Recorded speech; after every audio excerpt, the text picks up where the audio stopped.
안녕하세요. 하나님의 말씀을 배달합니다. 요교교회 박영석 목사입니다. 오늘 묵상할 본문은 예레미야 애가 1장 12절에서 17절까지의 말씀인데요. 제가 12절에서 17절까지 봉독하고 함께 묵상하도록 하겠습니다. 지나가는 모든 사람들이여 너희에게는 관계가 없는가? 나의 고통과 같은 고통이 있는가? 볼지어다. 여호와께서 그의 진노하신 날에 나를 괴롭게 하신 것이로다.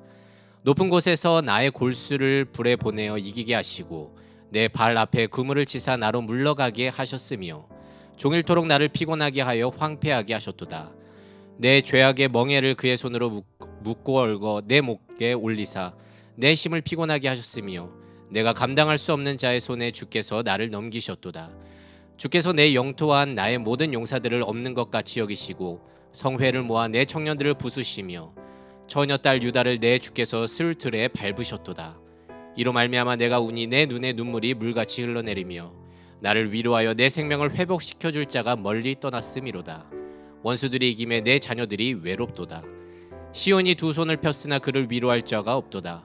여호와께서 야곱의 사방에 있는 자들에게 명령하여 야곱의 대적자들이 되게 하셨으니 예루살렘은 그들 가운데 있는 불결한 자가 되었도다. 오늘 말씀은 예레미야 애가인데요. 설교 중에도 많이 인용되지 않기 때문에 어렵게만 느껴집니다. 이 책은요, 총 5편의 애가 5장이라는 거거든요. 즉 슬픔의 노래를 모아놓은 성경입니다. 특히 1, 2, 4, 5장은요 히브리어 알파벳 수와 같은 22절로 구성되어 있고 그 중에서도 1, 2, 4장은 히브리어 알파벳 순서로 시작하는 이합체 시로 이루어져 있습니다. 이게 뭔 말이냐면요, 한글로 예를 들자면 맨 첫 구절은 기역으로 시작하는 문장으로 시작해서 순서대로 니은으로 시작되는 문장, 디귿으로 시작되는 문장, 그리고 시읒으로 시작되는 문장으로 끝난다는 것입니다. 그래서 1, 2, 4장은 히브리어 알파벳의 처음 자음인 알렙으로 시작하는 단어 에카, 즉 아이고라는 탄식의 소리로 시작합니다. 그래서 예레미야 애가의 히브리어 이름은요 에카입니다. 공교롭게도 한글 성경의 이름 애가랑 비슷하죠.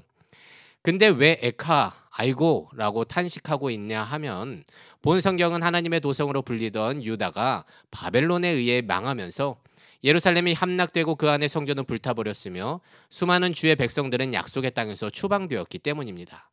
그리고 예레미야는 그 모든 참상을 눈으로 보고 고뇌하고 슬퍼합니다. 예루살렘은 이제 이전의 영광은 없고 이들에게 남은 건 환난과 고통뿐입니다. 그렇게 예레미야는 어제 1절부터 11절까지 적당히 거리를 둔 채 슬픔의 현장을 바라보면서 제3자의 입장에서 묘사를 했는데요.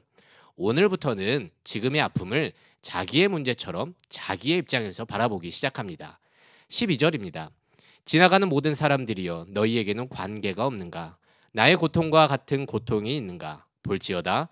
여호와께서 그의 진노하신 날에 나를 괴롭게 하신 것이로다. 이건 남의 일이 아니라 내 일이라는 것입니다. 그는 분명 하나님의 뜻을 선포하고 이스라엘을 주께로 돌아오도록 열심히 일한 선지자였지만 지금의 참상을 자기 문제로 삼고 있습니다. 그렇게 또한 점점 시각이 확장되면서 지금의 문제가 지금 세대의 문제로만 끝나지 않을 것을 직감하게 됩니다. 그러니까 여호와의 진노가 자녀 세대들에게까지 영향을 줄 거란 생각에 더욱더 탄식합니다. 16절입니다. 원수들이 이김에 내 자녀들이 외롭도다. 즉 젊은이들의 삶이 고아처럼 외롭게 되었다고 한탄하는 것입니다. 이는 결국 부모의 세대의 죄가 자녀의 미래까지 짓밟은 셈이 되었습니다. 근데 저는 소위 가기에 흐르는 저주를 말하는 게 아닙니다. 당연히 각 사람의 죄는 자신이 책임을 져야 합니다.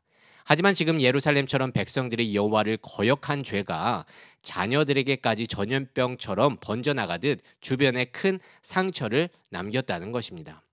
그 죄의 파급력을 알기에 지금 예레미야는 예루살렘의 아픔을 자신의 것으로 끌어안고 주변의 사람들과 성경의 독자들에게 이렇게 말하는 듯합니다.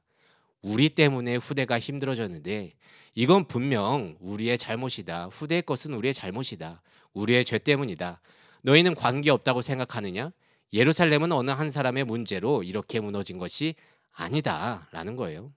종종 우리는 매스컴을 통해 이런 교회 저런 목사들의 안 좋은 소식에 우리 기독교가 욕을 먹는다고 하면서 그들만의 문제로 치부할 때가 있습니다. 하지만 여러분 생각해 보세요. 이게 과연 그들만의 문제입니까? 모든 그리스도인들이 각자의 위치에서 세상의 빛과 소금으로 충실히 살았다면 한두 교회, 두세 명의 목사 문제로 기독교가 통째로 절대로 욕먹지 않을 것입니다. 세상 사람들을도요, 저들만의 문제야, 내가 아는 사람은 그렇지 않아 하고 넘어갔을 것입니다. 하지만 지금은 그렇지 않습니다.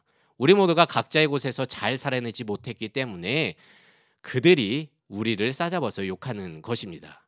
그래서 그들의 문제가 곧 나의 문제가 되는 것입니다. 예레미야가 딱 그랬습니다. 자기가 선지자로서 열심히 역할을 다했을지 몰라도 하나님 앞에서는 한없는 죄인일 뿐임을 인정한 것입니다. 이런 죄인들이 모여 지금의 상황을 초래했다는 것입니다. 현재를 살아가는 우리는 어떻습니까? 내 주변의 교회와 목사 얘기가 그들만의 문제이고 나는 그래도 열심히 잘하고 있으니 상관없다고 생각하십니까? 하나님 앞에서요. 그런데 그런 사람은 없습니다. 어느 누구도 그 죄를 벗겨날 수 없기 때문입니다. 나도 모르는 사이 누군가도 나 때문에 시험에 들었을 것입니다. 그래서 지금의 모든 교회 문제가 내 것처럼 다가올 수밖에 없는 것입니다. 부디 하나님의 이름이 걸린 문제들이 곧 나의 문제임을 기억하고 예레미야처럼 함께 아파하며 아무도 위로해 줄 자가 없는 그때에 하나님만을 바랄 수 있는, 주를 향해 회개할 수 있는 우리 모든 청년부 되시기를 진심으로 소망합니다.